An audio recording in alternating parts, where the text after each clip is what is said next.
여러분은 혹시 늘 내 곁에 있고 너무나 익숙하다 보니 함부로 대하고 상처 주는 사람이 있지는 않은지요? 하루하루 휩쓸려 가듯 사느라 소중한 사람을 돌보지 못했고 결국에는 그 사람을 잃어버려 후회했던 경험이 있는지요? 내가 가장 익숙한 사람이 바로 가장 소중한 사람입니다. 그런데 우리는 익숙한 사람의 소중함을 모르고 살아가는 건 아닐까요? 시간이 지나면 고마움보다는 익숙함이라는 어리석은 감정에 물들게 됩니다. 익숙함은 양면성을 가지고 있습니다. 익숙함을 통해 편안함을 느끼기도 하지만 그런 편안함에 점차 소중함과 가치를 잊기도 하기 때문입니다. 너무도 익숙해서 자칫 소중함을 모르고 살아가는 것이죠. 그렇기에 큰 고민과 생각을 하지 않고 당연히 늘 옆에 있을 거라고 생각합니다. 당신에게 가장 소중하면서도 익숙한 사람은 누구입니까? 사람마다 다르겠지만 아마도 부모, 배우자, 자식 등등 가족이 대부분일 겁니다. 소중하고 익숙하지만 어느 누구보다 많은 시간을 보내다 보니 자칫 소홀해지기 쉬운 사람이기도 합니다.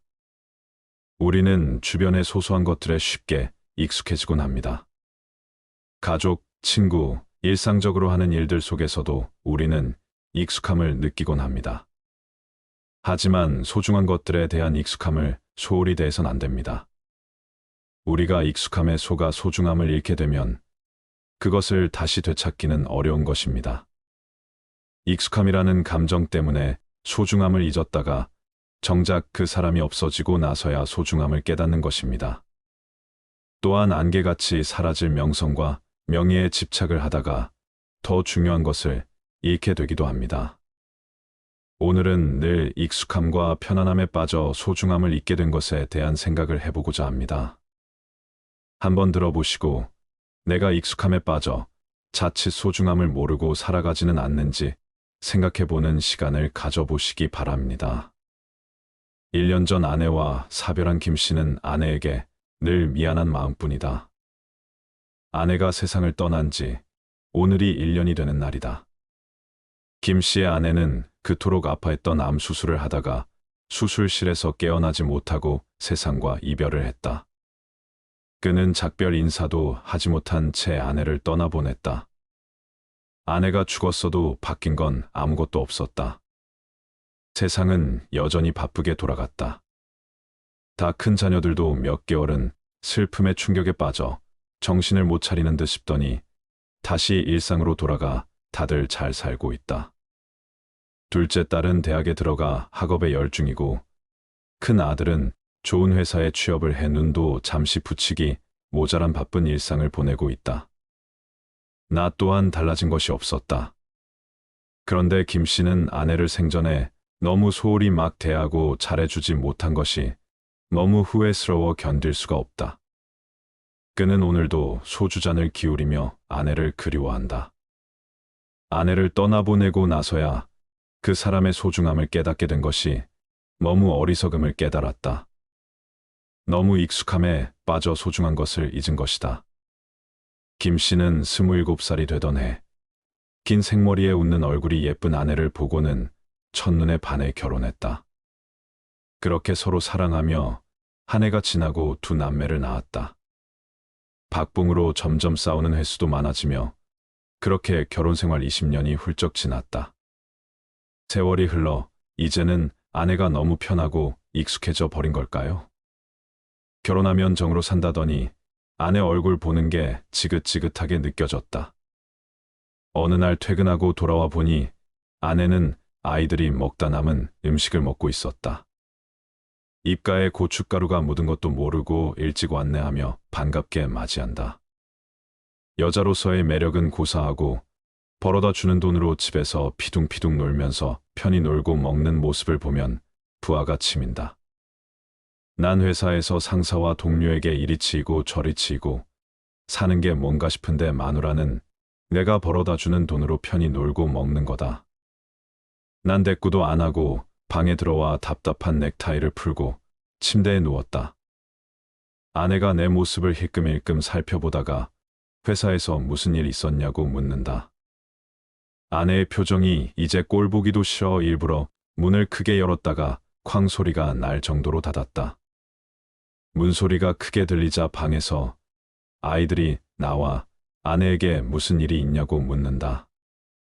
입가에 지저분하게 고춧가루가 묻은 걸 보고는 딸이 아내에게 이렇게 말한다. 엄마, 내 친구 엄마들 좀 봐봐. 내 친구들은 젊고 세련되게 하고 다니는데 엄마 그게 뭐야? 아내가 깔깔대고 웃는다. 아이들은 또 짜증난다는 듯 방 안으로 들어가 버린다. 짜증이 난다. 아내가 하는 모든 행동, 아내가 하는 말 모든 것이 다 짜증난다. 아내에게 이제는 무슨 말을 해도 답답하고 말이 통하지 않는다. 결국 안 되겠다 싶어 아내에게 각방을 쓰자고 말해 각방을 썼다. 각방을 쓰니 너무 편하고 생활이 너무 좋다. 아내와 잘 마주치지 않아 좋다. 아내는 이제 밥과 청소 등 집안 살림에만 필요한 존재다. 가끔씩 단둘이 저녁 식사를 할 때 아내는 내 눈치를 힐끔힐끔 보면서 방을 다시 합치면 안 되냐 물어보지만 무시하면 그만이다. 식탁이 쨍하고 깨질 정도로 젓가락과 숟가락을 놓고 아내를 노려보면 아내도 더 이상 말하지 않고 고개를 숙이며 밥만 떠먹는다. 생활비만 쥐어주면 아이들 키워주고 집안 살림해 주는 능력 좋은 뚱뚱한 파출부다. 어느 날은 아내가 무슨 바람이 들었는지 저녁마다 운동을 할 거란다. 난 며칠이나 갈까 하며 매일 약을 올렸다. 그런데 아내가 어느 날부터인가 여기저기가 아프다고 한다. 그 이후로 가끔 배가 쥐어짜듯 아프다고 하며 일주일 만에 운동을 못하겠다고 한다. 여보, 나 이상해 배가 아파. 아내가 말한다. 그러게 운동도 다 타고난 사람이 하는 거야. 그냥 생긴 대로 노는 게 제일 좋은 거야. 그날 이후부터 아내는 틈만 나면 온몸을 주물럭거리며 피곤하다는 말을 자주 했다. 아내는 통증이 도저히 없어지질 않았는지 결국 병원 가서 검사를 받으러 간다고 나한테 병원에 데려다 달란다. 난 바쁘니까 택시 타고 혼자 병원 가라고 했다. 너무 힘드니 병원 앞까지 데려다 달라는 아내를 바쁘다는 핑계로 계속 밀어냈다. 그날 집으로 돌아오니 아내가 날 기다리고 있었다는 듯 말한다. 여보, 난소에 혹이 큰 게 있대. 제거하는 수술을 해야 하나 봐. 수술비 많이 나올 텐데. 나는 할 수 없지라는 무성의한 대답을 하고 꽝소리를 내며 문을 닫았다. 드디어 수술 날짜가 잡혔다. 수술 전 보호자 동의서를 쓰고 수술방으로 들어가는 아내를 보았다. 아내는 오히려 걱정하지 말라며 반갑게 웃어준다. 그런데 아내의 얼굴을 본 건 그게 마지막이었다. 수술 도중 피를 너무 많이 쏟아 응급 상황이 생겼고 아내는 이내 깨어나지 못한 것이다. 결국 김 씨는 아내를 그렇게 떠나보내야 했다. 그리고는 1년이란 시간이 지났다. 언제나 그랬듯 난 나쁜 남편이었고 아내가 죽었다 해도 그 사실은 변함없다. 지금 아내의 무덤 앞에 앉아 소주 병이나 들이키고 있는 나를 마치 욕하는 듯 햇빛이 너무나 강렬하게 나를 내리쬐고 있다. 그는 오늘도 소주잔을 기울이며 아내를 그리워한다. 아내를 떠나보내고 나서야 그 사람의 소중함을 깨닫게 된 것이 너무 어리석음을 깨달은 것이다. 익숙함에 속아 소중함을 잃지 말자. 이 구절은 그 유명한 생텍쥐베리의 책 어린 왕자에 나온 구절입니다. 익숙함은 양면성을 가지고 있습니다. 익숙함을 통해 편안함을 느끼기도 하지만 그런 편안함에 점차 소중함과 가치를 잊기도 하기 때문입니다. 소중한 사람을 더욱 소중하게 대하는 방법은 어렵지 않다. 하지만 처음에는 그 사람을 대할지 몰라도 나중이 되면 익숙해져서 상대방에게 소홀해지고 나의 감정들을 쏟아내며 힘들게 할 때가 있다. 사람들은 관심을 받는 사람의 입장을 고려하지 않고 주로 자신의 마음을 전달하는 데만 집중한다. 진정한 관심은 나의 기준이나 잣대를 버리고 상대를 있는 그대로 존중하며 그 사람의 목소리를 듣는 것이다. 평소 가깝게 지내는 사람들에게도 스트레스를 느낄 수 있다. 그래서 서로를 소중히 대하지 못하고 다툼을 하거나 관계가 악화되기도 한다. 이러한 문제는 사전에 예방하고 조심하면 충분히 서로에게 상처를 주지 않고 오히려 관계가 더 좋아질 수 있다. 다음은 소중한 사람을 소중하게 대하는 방법 5가지를 말씀드릴게요. 평소에 가깝게 지내거나 소중한 사람이 있다면 이렇게 한번 해보세요. 첫 번째, 나와 상대방이 서로 실현하는 것이 무엇인지 이야기를 나눠라. 사람은 너무 가깝게 지내고 붙어 있다가 보면 서로 스트레스가 증폭된다. 서로가 싫어하는 가치관, 행동 등에 대해 소통할 필요가 있다.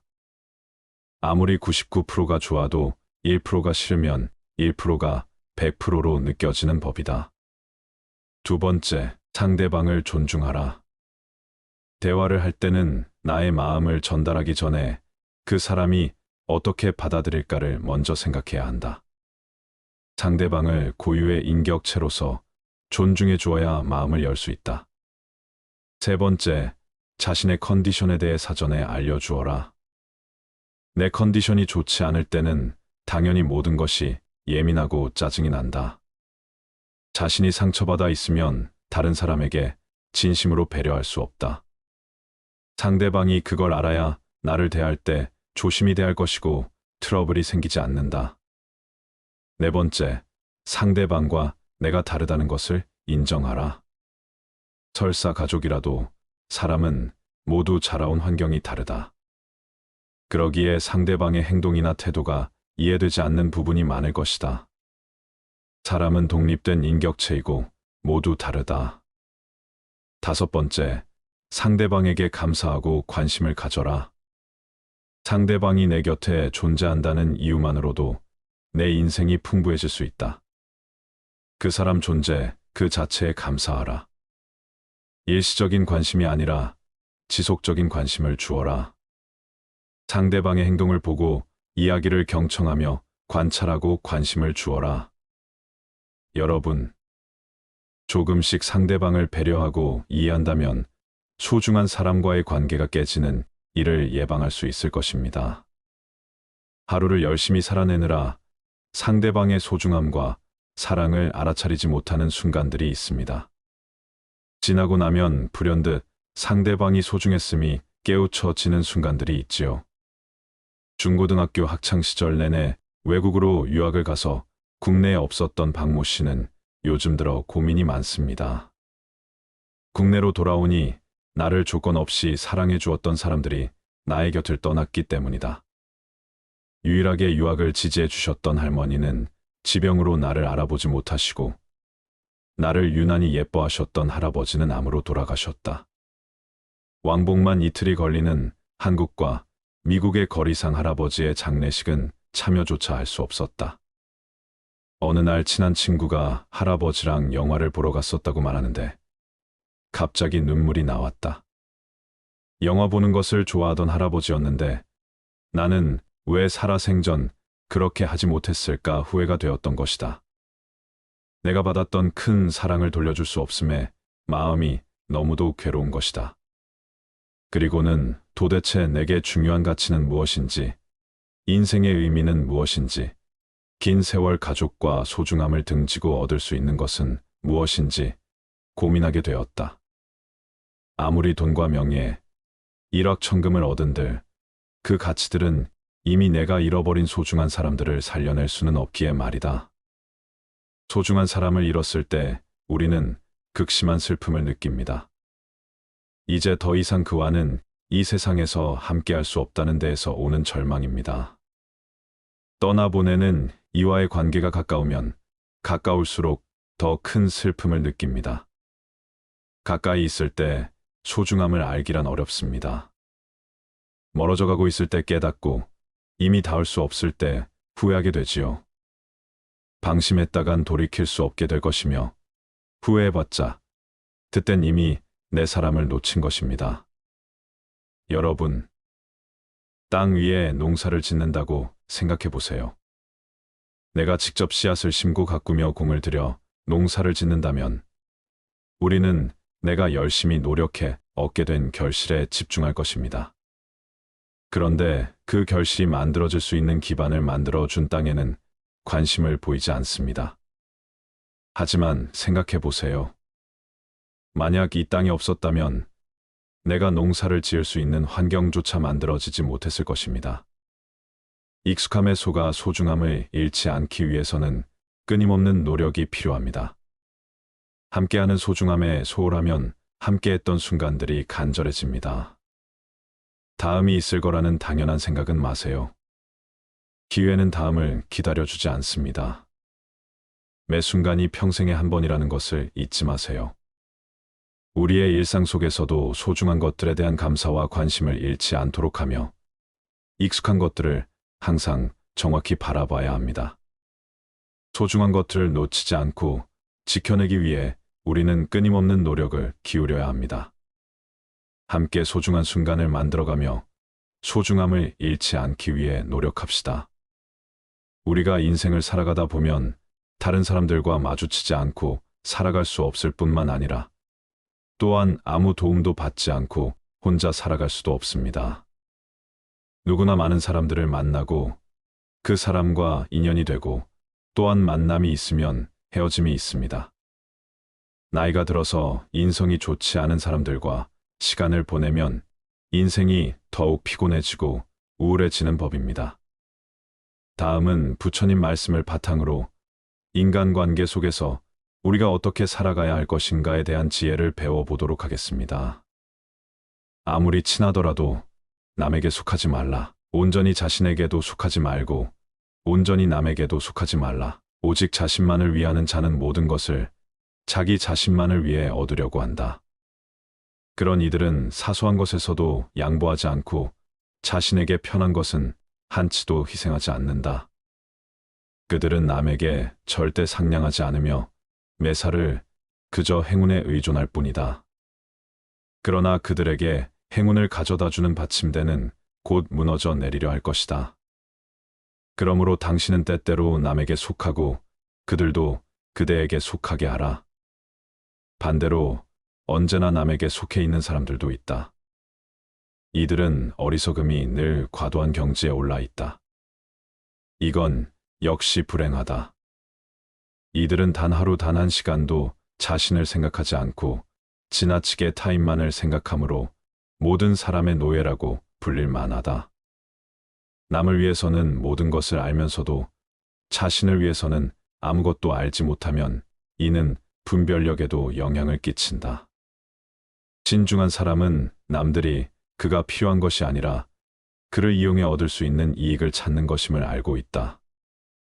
이런 사람과 가까이 하라. 그는 세상에서 아무것도 가진 것이 없다. 그렇다고 무소유를 걱정하지 않는다. 그는 모든 사물에 이끌리지 않는다. 그는 아무 것에도 머무르지 않고 사랑하거나 미워하지도 않는다. 슬픔도 가난도 그를 더럽히지 않는다. 마치 연꽃에 지들기 묻지 않는 것처럼 그는 참으로 평화로운 사람이다. 참으로 평화로운 사람은 어떤 사람인가? 아무것도 가진 것이 없는 사람이다. 모든 이기 그리고 욕망과 집착에서 소유가 나오기 때문이다. 내적으로 완전한 평화를 얻은 사람은 아집이 없다. 이 세상 모든 것을 어느 하나 내 것으로 붙잡지 않기 때문에 모든 것을 모조리 내 것으로 쓸 수 있는 사람이다. 완전한 무소유는 완전한 소유를 가져온다. 그러니 가진 것 없어도 무소유를 걱정하지 않는다. 또한 평화로운 사람은 그 어떤 것에도 머물러 집착하는 바가 없다. 이 세상이 고정된 것이 아닌 까닭이다. 집착할 만한 대상이 있다면 집착하겠지만 이 세상 그 어느 곳을 찾아도 집착할 만한 고정된 실체는 없기 때문이다. 머물러 집착하지 않으면 사랑하거나 미워하지도 않는다. 좋고 싫은 어느 한쪽에 치우쳐 집착하지 않으니 사랑과 미움도 모두 꿈이고 신기루인 것을 안다. 슬픔도 고정된 슬픔이 아니고 가난도 고정된 가난이 아니다. 슬픔도 가난도 모두 인연 따라 잠시 오고 가는 것일 뿐 꿈결처럼 바람처럼 우리 삶을 스쳐 지날 뿐이라는 것을 안다. 그 어떤 슬픔도 가난도 소유도 사랑도 미움도 평화로운 사람을 물들이지 못한다. 평화로운 사람은 나 없음에 도리를 한다. 모든 내적 평화를 깨는 일의 원인은 나에게 있음을 분명히 본다. 내가 없으니 내가 느끼는 모든 분별과 감정과 고통과 슬픔이 모두 누구의 것이겠는가? 그것은 다만 주인 없이 인연 따라오고 갈 뿐임을 안다. 아무리 친해도 거절하거나 몸을 뺄 줄도 알아야 한다. 인생에 위대한 규칙이 있다면 그것은 바로 거부할 줄 아는 것이다. 이보다 더 중요한 규칙은 사업이나 인간관계에서 거절할 줄 아는 것이다. 사려 깊은 사람은 자신의 본분을 지키는 것만으로는 충분하지 않다. 남이 자신에게 부당한 일을 강요할 수 없게도 해야 한다. 다른 모든 사람에게는 속하면서 자신에게는 속하지 못하는 사람이 되지 말라. 마찬가지로 친구들을 악용하거나 그들이 용인하는 것 이상을 요구해서도 안 된다. 무엇이든 지나친 것은 잘못이며 사람과의 관계에서는 더욱 더 그렇다. 이러한 현명한 절제를 통해 다른 사람들에게 호감을 사서 높게 평가받을 수 있다. 시간이 흐르더라도 소중한 예의를 잊지 않기 때문이다. 각자의 자유로운 방식을 유지하며 소중히 여겨라. 절대로 자신의 취향만 고집하지 말라. 올 사람은 오고 갈 사람은 간다. 옛것을 너무 좋아하지도 말고 새 것에 너무 매혹당하지 말라.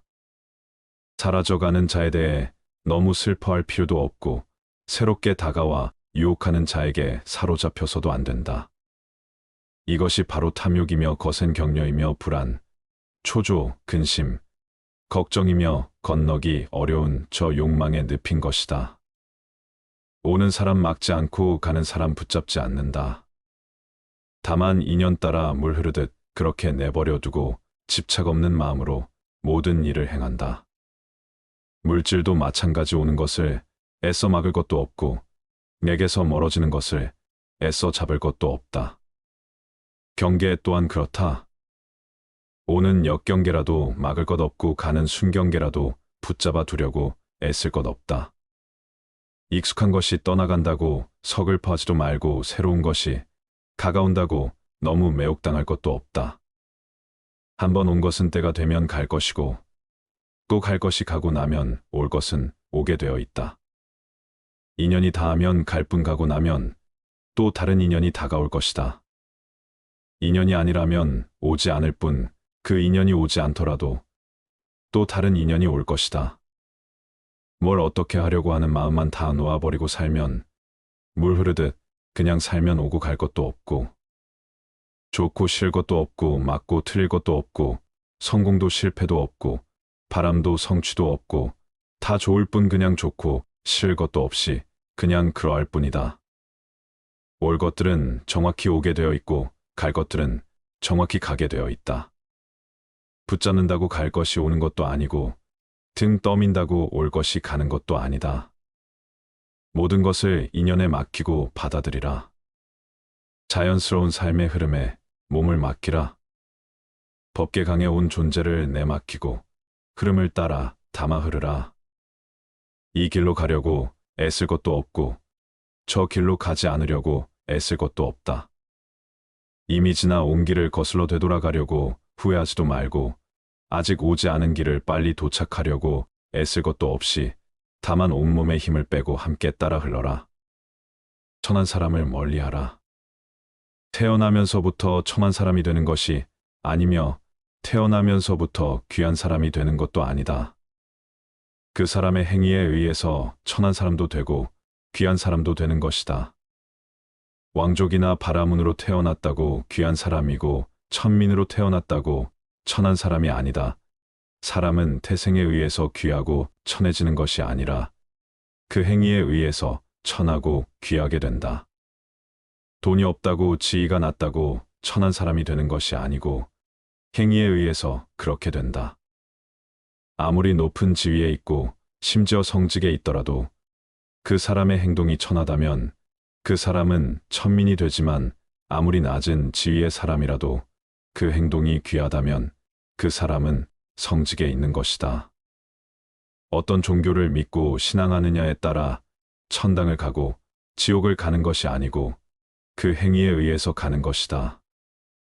불교를 믿지 않더라도 그 행위가 올바르면 좋은 곳에 가서 나지만 불교를 아무리 진지하게 믿고 기도하더라도 그 행위가 올바르지 않으면 다른 곳에 갈 수 없다. 하느님을 믿고 믿지 않고에 따라 지옥과 천당을 오고 가는 것이 아니라 그 사람의 행위에 따라 오고 간다. 예수 천당 불신 지옥이 아니라 선행 천당 악행 지옥이다. 천당과 지옥의 종교에 차별은 없다.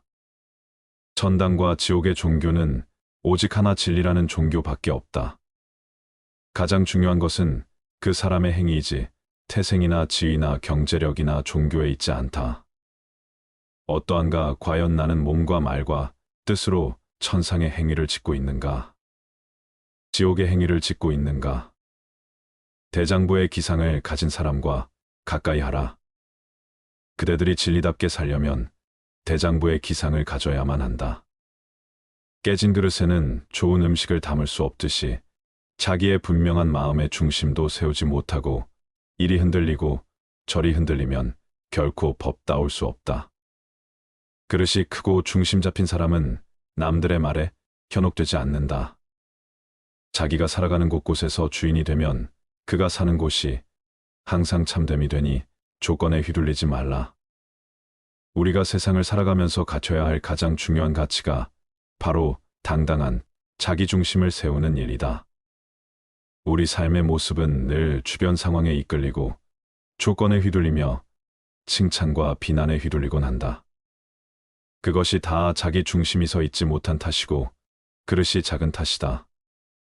그릇이 크고 자기 안에 중심이 선 사람은 남들의 말에 휘둘리지 않고 상황이나 경계에 휘둘리지 않으며 언제나 자기가 발 딛고 서 있는 바로 그곳에서 주인이 된다.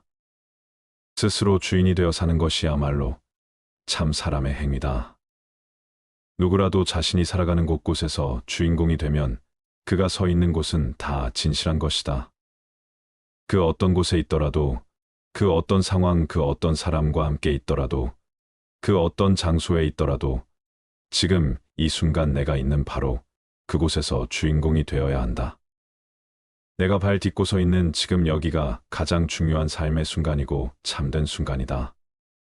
다른 곳 다른 순간을 찾지 말라. 바로 지금 여기이지 다른 곳 다른 때가 아니다. 어느 곳에서라도 주인으로 살지 객으로 살지 말라. 나 자신으로서 사는 것이 주인공으로 사는 것이다. 남처럼 누구처럼 살려고 하지 말라. 누구처럼 살려고 했을 때 그것은 벌써 지금의 나를 인정하지 않는 것이고 비교 속에서 행복을 얻으려는 것이다. 이 세상에 하나밖에 없는 나 자신의 빛을 찾고 그 빛으로 삶을 사는 것, 그것이야말로 가장 진실한 삶이다. 자신이 살아가는 바로 그곳에서 지금 그 모습으로 주인공이 되면 바로 그 자리가 진실의 자리다. 삶의 힘을 빼라. 수행하는 사람은 마치 물 위에 떠서 흘러가는 나뭇가지와 같다. 양쪽 기슭에 닿지도 않고 누가 건져가지도 않고 소용돌이에 휩쓸리지도 않고 썩지도 않는다면 이 나뭇가지는 마침내 저 드넓은 바다에 다다를 것이다. 우리들도 이와 같아서 탐욕에 빠지거나 잘못된 것들에 휘둘리지 않고 오직 정진에 힘쓴다면 반드시 뜻을 이룰 것이다. 물 위에 떠 흐르는 나뭇가지, 내 존재가 저 물 위에 떠서 흘러가는 나뭇가지가 되도록 하라. 나뭇가지는 억지로 마른 땅으로 가려 애쓰지 않고 빨리 가려고 애쓰지도 않으며 양갈래 길이 나오더라도 어느 한 길을 고집하지 않고 다만 큰 물줄기의 흐름을 타고 완전히 온 존재를 그 흐름에 맡겨 흐를 뿐이다. 그렇듯 흐름에 들 때에만 비로소 썩지 않은 채 저 드넓은 바다에 다다르는 것이다. 수행자가 자신의 존재를 완전히 내던지고 어떻게 살려고 애쓰는 흔적을 지워버리고 어느 한쪽의 것만을 선택하려는 노력을 던져버리고 삶의 어떤 상황에도 흔들리지 않으며 빨리 가려고도 늦게 가려고도 애쓰지 않고 다만 우주적인 삶의 큰 물줄기에 온 존재를 내맡긴 채 흐르기만 할 수 있다면 그는 반드시 큰 자성의 바다에 다다를 것이다. 내 앞에 펼쳐진 인생이라는 흐름을 거스르지 말고 완전히 나뭇가지처럼 나를 버리고 내맡겨보라. 그렇게 흐름에 몸을 맡긴 채 흘러가는 것, 그래서 흐름을 끊지 않고 인생이란 강가에 어떤 기슭에도 정박하지 않고 어떤 좋은 인연이나 상황이나 소유에도 머물지 않고 다만 흘러가는데 집중하는 것. 그런 노력 없는 쉼이 자연스러움, 그것이 바로 정진이요, 수행이고 명상이다. 그렇게 완전히 삶의 힘을 빼고 그저 내맡기고 흐름에 드는 것, 그래서 이미 지나온 과거나 아직 다다르지 않은 미래에 무엇이 오게 될지는 아예 생각조차 하지 않고 다만 흐르기만 할 때, 그때 우리는 저 태양을 만날 것이다. 인생의 힘을 빼라. 나뭇가지처럼 힘을 빼고 모든 노력을 버리고 모든 기대와 욕구를 버리고 다만 흘러가라. 남에게 베푼 은혜를 잊어라. 지혜 있는 사람은 힘들여서 착한 일을 하고도 자기가 한 선행에 매달리지 않는다. 선행을 하고서도 그것을 잊어버리지 못하면 교만한 마음이 생겨 윤회의 굴레를 벗어나지 못한다. 선행을 하고서도 그것을 잊어버릴 줄 아는 사람이라야 모든 번뇌 망상에서 벗어날 수 있는 것이니 부지런히 선행하되 마음에 집착을 두지 말라. 참된 선행은 선행을 모른다. 참된 나눔은 나눔을 모른다. 스스로 베품을 실천하고 선행을 나눔을 실천하고서도 스스로 마음에 담아두지 않고 잊어버렸을 때 그 선행은 완성된다. 상대방에게 무언가를 나누어 주었다고 해서 그것이 선행인 것은 아니다. 다만 그것은 공간적으로 자리를 옮겨갔을 뿐이다. 그리고 그 옮김 또한 자기가 있어야 할 자리에 때가 되어 옮겨갔을 뿐이다. 그저 그것이 있어야 할 바로 그 자리에 인연 따라 갔을 뿐이다. 문제는 바람이 불어왔다가 불어가듯 잠시 내게로 왔다가 스치고 간 것에 대해 내 것이니 하며 있지도 않은 소유의 관념을 불어넣는 데서 시작되었다. 내 것이 다른 사람에게로 간 것이 아니다. 그저 가야 할 인연 따라 제 길을 갔을 뿐이다. 거기에 나눔이니 선행이니 하는 관념을 불어넣지 말라. 지혜로운 사람은 선행을 하고 나서 선행에 얽매이지 않는다. 선행을 했다는데 마음을 머물지 않으며 집착하지 않는다. 선행을 하고 나서 잊어버릴 줄 아는 사람이라야 모든 복락을 누릴 수 있고 모든 번뇌 망상에서 벗어나 깨달음을 얻을 수 있다. 선행을 하고 있지 못하면 복락을 받고자 하는 마음이 남아있기 때문에 그로 인해 윤회의 수레바퀴에 갇히고 만다. 내가 하고 나서 했다는 상이 없어야 모름지기 수행의 문에 들어설 수 있다. 함이 없이 선행을 행하라. 함이 없는 선행은 모든 폭락의 어머니가 되고 모든 지혜의 어머니가 된다. 선정을 얻는 8가지 방법이다. 8가지 착한 행위를 통해 청정한 선정을 이룬다. 8가지란 무엇인가? 첫째는 늘 조용한 곳에 살면서 고요히 사유함이다. 둘째는 여러 사람과 함께 모여서 이야기하지 않음이다. 셋째는 바깥 대상에 탐심을 내지 않음이다. 넷째는 몸이거나 마음이거나 온갖 화려한 것을 버립니다. 다섯째는 음식에 대해 욕심이 적음이다. 여섯째는 집착하는 곳이 없습니다. 일곱째는 말과 글자의 수식을 즐기지 않음이다. 여덟째는 다른 사람을 가르쳐 깨달음의 경지를 얻게 합니다. 청정한 선정이란 곧 깨달음의 본성이다. 고요한 산정을 이루기 위해서는 조용한 곳에 거처하며 고요히 사유하고 지켜보는 것이 으뜸이다. 숲속의 조용한 것처럼 바깥으로 헐떡이는 마음을 쉬게 해주는 좋은 도반과도 같다. 또한 조용한 거처에서는 많은 사람들과 모여 이야기를 즐기지 않을 수 있다. 말이 많아지고 사람들과의 관계가 복잡해질수록 마음은 함께 번거로워지며 번잡해진다. 그렇게 홀로 조용한 곳에서 내면을 주시하면 온갖 외부로 치닫던 모든 욕심과 탐심이 휴식을 만난다. 바깥 대상에 대한 탐심이 쉬어지면 저절로 만족과 자족이 피어난다. 또한 몸과 마음에서 화려하고 자극적이며 많고 큰 것을 추구하던 모든 꿈이 사라지면서 삶이 소박하고 단촐하며 단순해진다. 몸과 마음이 텅 빈과 가난과 자족이 들면 저절로 모든 욕심이 줄어들고 먹는 음식에 대한 욕심도 사라진다. 음식이 곧 몸을 규정짓고 몸은 이어 마음을 규정짓기 때문에 음식이 맑아지면 몸도 맑아지고 따라서 마음도 청정해진다. 청정해진 몸과 마음은 어디에도 걸림이 없다. 집착하여 마음 둘 곳이 없다. 그러면 저절로 말과 글을 즐기는 일이 줄어든다. 말과 글을 즐기면 그만큼 번잡해진다. 말과 글이 수식을 줄인다는 말은 내면에서 끊임없이 올라오는 온갖 생각과 번뇌들을 줄인다는 의미이기도 하다. 내면에서 끓어오르는 생각과 번뇌가 쉬워지면 마음은 인해 지고의 평안과 청정한 선정에 다다른다. 이렇게 선정을 성취하고 나면 한없는 자비가 생겨나고 그 자비는 다른 사람에게로 깨달음을 전해 얻게 하는 원동력이 된다. 떠날 때 흔쾌히 보내주라. 일단 이 세상에 태어난 모든 것은 죽음으로 돌아간다. 반드시 생명은 다 할 때가 있다. 이루어진 것은 반드시 없어지고 모아진 것은 반드시 흩어지게 마련이다. 젊음은 오랫동안 지속되지 않고 주색은병을 불러들인다. 고통의 수레바퀴는 끝없이 구르고 굴러서 쉬지 않는다. 이 세상은 덧없는 것이므로 이 세상에 살고 있는 모든 존재에게 영원한 즐거움은 없다. 이 세상에 항상 하는 것은 없다. 항상 하는 것이 없다는 그 진리만이 다만 항상 할 뿐이다.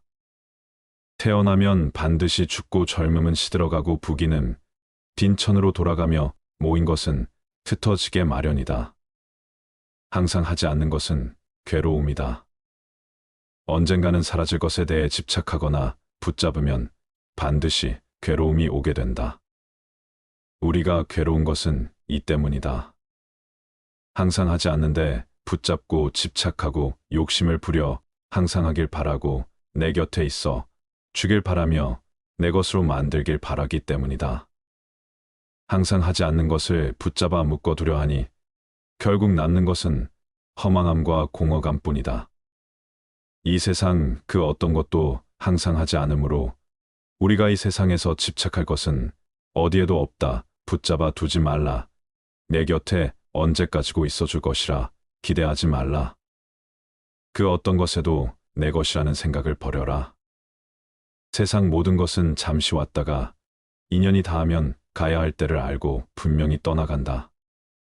떠나갈 때 아쉬움이 남지 않을 정도만 마음을 주라. 헤어질 때 담담하게 받아들일 수 있을 정도만 정을 주라.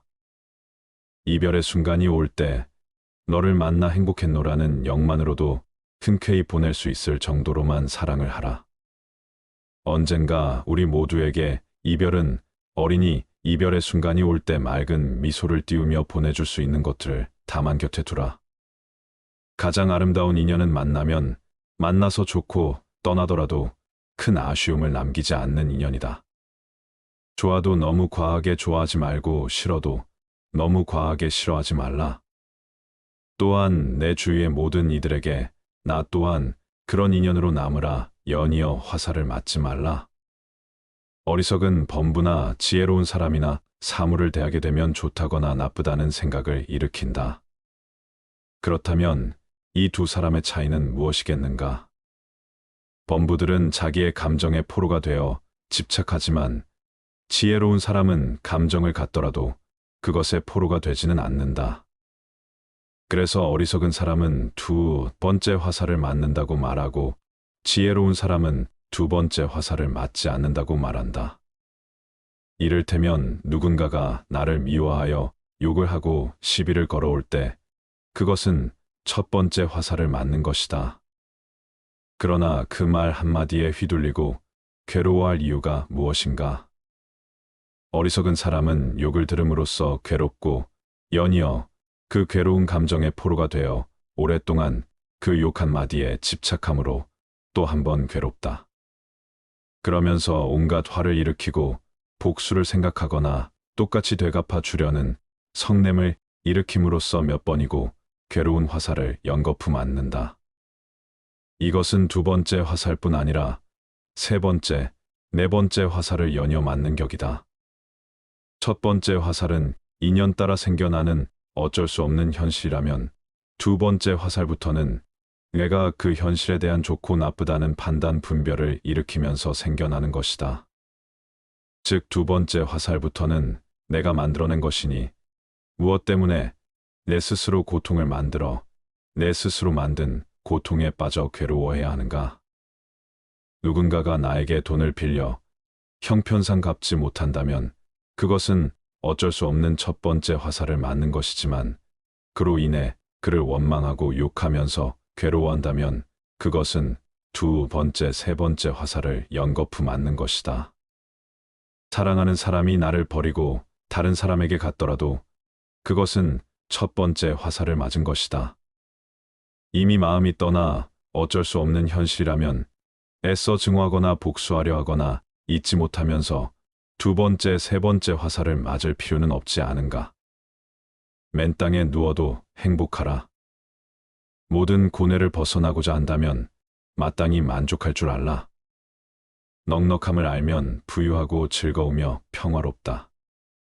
그런 사람은 비록 맨 땅에 누워 있을지라도 편안하고 즐겁지만 만족할 줄 모르면 설사 천상이 있을지라도 흡족하지 않을 것이다. 세상에는 자기의 욕심에 만족하는 사람은 아주 적고 욕심을 벗어나려고 애쓰는 사람도 흔하지 않다. 그저 욕심을 채우려고 애쓰다가 목숨을 마치는 사람이 많다. 설사 하늘에서 보물이 비처럼 쏟아지더라도 욕심 많은 사람은 만족할 줄 모른다. 자기 집 창고에 황금이 태산처럼 쌓였다 한들 욕심 많은 사람이 그것으로 만족할 수 있을까? 욕심을 버리는 가장 좋은 방법이 만족이다. 죽지 않을 만큼 먹을 수 있고 입을 수 있고 잘 곳이 있다면 최소한의 소유를 가지고 있다면 누구든 바로 그 자리에서 행복할 수 있다. 사실 최소한의 소유만 보장이 된다면 누구에게나 행복이 가능성은 열려 있다. 최소한의 의식주의 해결, 그 이상을 가지고도 불행한 사람이 있다면 그의 불행은 물질의 문제가 아니라 마음의 문제다. 의식주를 어느 정도 해결하고 사는 우리들이 많이 벌고 사는 데 있는 것이 아니라 그마저도 소유하지 못한 수많은 이들을 위한 나눔과 자비를 실천하는 데 있다. 그러나 이 세상에는 죽을 때까지 욕심을 채우고 또 채우기만 하는 사람이 얼마나 많은가. 그런 사람은 설사 하늘에서 보물을 비록 뿌려주더라도 창고에 황금이 태산처럼 쌓였다고 하더라도 끊임없이 또 다른 욕심을 채우면서 죽어갈 것이다. 지금 이 자리에서 당장의 이런 욕심 충족의 삶을 끝장내고 만족과 청빈의 삶으로 돌아서지 않는다면 우리의 남은 생은 더욱 비참해지고 말 것이다. 참된 부자는 욕심을 많이 성취한 사람이 아니라 욕심을 많이 놓아버린 사람이며 소유가 많은 사람이 아니라 만족이 많은 사람이다. 만족할 줄 모르면 설사 이 세상 모든 것을 다 준다 하더라도 흡족하지 않지만 만족할 줄 아는 사람은 아무리 가난해도 사실은 부유하다. 만족함을 아는 것이 행복의 지름길이다.